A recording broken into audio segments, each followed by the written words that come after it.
ang Shih Tzu ko mga kadogo. Tingnan nyo, lit-lit niya. Ang lalaki ng dumedede sa kanya. Gusto naman niyang dumedede sa kanya. Kasi siya naman talaga isa sa nagpalaki sa mga yan, di ba? Hinalalayan niya ng dede yung mga papi na yan. Kaya akala ng mga papi ko, kahit na halos kasing laki na nila yung Shih Tzu, mama pa rin nila.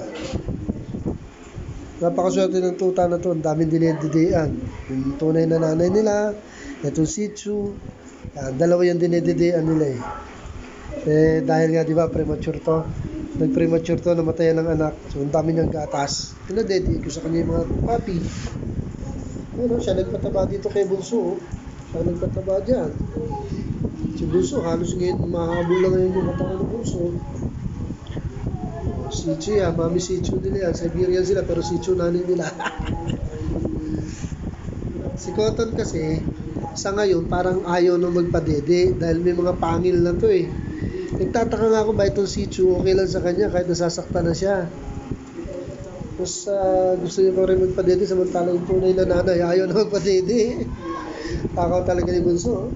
Kasi balbo na balbo si Bunso kahit siya medyo maliit. Lalaki rin naman yan syempre, maliit lang dahil sa yung Bunso. Lalaki rin yan.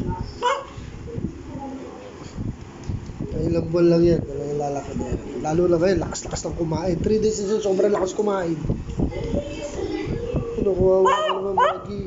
Ano, tama na, Maggie. Baka makayayat ka, Maggie. Ikaw, Pickles. Kailangan magpapadede. Nagsished ka na, malapit ka na ng mag-hit. Ayan. Kuwawa naman si Maggie. Hindi na, Maggie, matutuyuan ka. Tama na yung daddy na yan. Thanks for watching mga kadogo.